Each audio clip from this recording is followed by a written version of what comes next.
بہت پرانے وقت کی بات ہے، ایک گاؤں میں ایک بوڑھا کسان رہتا تھا۔ اس کے 3 بیٹے تھے۔ بڑا تھا سلیم، درمیانہ تھا حلیم اور سب سے چھوٹا تھا کریم۔ کسان کے پاس زمین کا ایک چھوٹا سا ٹکڑا اور گھر میں پیتل کا ایک پرانا کٹورا تھا۔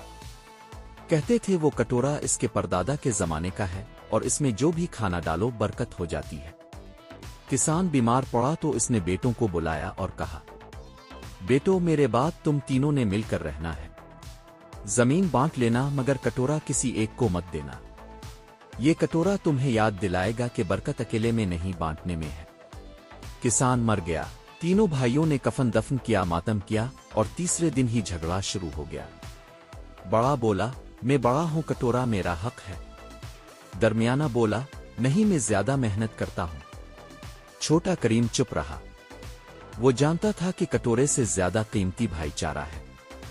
گاؤں کے پنچ نے کہا، ایک کام کرتے ہیں، کٹورا 3 مہینے کے لیے باری باری ہر بھائی کے پاس رہے گا۔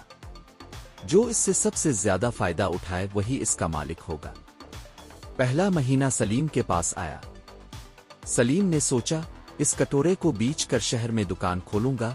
وہ کٹورا لے کر شہر گیا۔ سونار نے دیکھا اور کہا، یہ تو پیتل ہے، اس کی قیمت کچھ نہیں۔ سلیم مایوس ہو کر واپس آیا۔ اس مہینے اس نے کٹورے میں کھانا بھی اکیلے کھایا، کسی کو نہ پوچھا۔ دوسرا مہینہ حلیم کے پاس آیا۔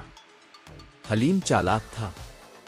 اس نے کٹورے میں تھوڑا سا گھی ڈالا اور گاؤں میں اعلان کر دیا، میرے پاس برکت والا کٹورا ہے، جو اس میں سے کھائے گا اس کی بیماری دور ہو جائے گی۔ اور لوگ آئے، پیسے دیے، حلیم نے خوب کمائی کی۔ مگر گھر میں ماں، بیوی، بچے سب بھوکے رہے، کیونکہ وہ کہتا تھا برکت باہر والوں کے لیے ہے۔ تیسرا مہینہ کریم کے پاس آیا۔ کریم غریب تھا مگر دل بڑا تھا۔ اس نے کٹورے میں جو تھوڑی سی دال پکائی اس میں پانی زیادہ ڈال دیا اور گاؤں کے ان سب گھروں میں بھیج دی جن کے چولہے ٹھنڈے تھے۔ شام کو کٹورا خالی واپس آتا مگر کریم کے گھر میں ہنسی کی آواز گونجتی۔ لوگ کہتے، کریم کے گھر کی دال میں عجیب سی مٹھاس ہے۔ 3 مہینے پورے ہوئے۔ پنچ اکٹھا ہوا۔ سلیم نے کہا، کٹورا مجھے دو، میں کاروباری آدمی ہوں۔ حلیم نے کہا، نہیں میں نے اس سے پیسہ کمایا ہے۔ کریم خاموش کھڑا رہا۔ پنچ کے بزرگ نے کٹورا اٹھایا اور کہا، کٹورا نہ سلیم کا ہوا نہ حلیم کا، یہ کریم کا ہوا۔ لوگ حیران ہوئے۔ بزرگ بولے، سلیم نے کٹورے کو پیسے کی نظر سے دیکھا مگر پیسہ نہ ملا۔ حلیم نے کٹورے کو دھوکے کا ذریعہ بنایا مگر دل کا سکون کھو دیا۔ کریم نے کٹورے کو بانٹنے کا ذریعہ بنایا، اس کے گھر میں برکت بھی آئی، عزت بھی اور لوگوں کی دعائیں بھی۔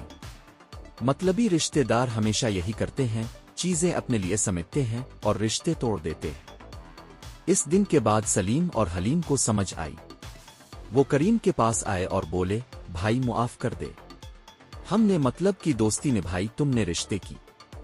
کریم نے کٹورا درمیان میں رکھ دیا اور کہا، اب یہ کٹورا نہ میرا ہے نہ تمہارا، یہ ہمارے گھر کا ہے۔ جب تک ہم ساتھ کھائیں گے برکت رہے گی۔ کہتے ہیں اس دن کے بعد اس گھر میں کبھی جھگڑا نہ ہوا، اور وہ کٹورا آج بھی اس گاؤں میں مشہور ہے۔ لوگ کہتے ہیں، جس گھر میں مطلب داخل ہو جائے وہاں رشتے بے معنی ہو جاتے ہیں، اور جس گھر میں بانٹنے کا حوصلہ ہو وہاں پیتل کا کٹورا بھی سونے کا لگتا ہے۔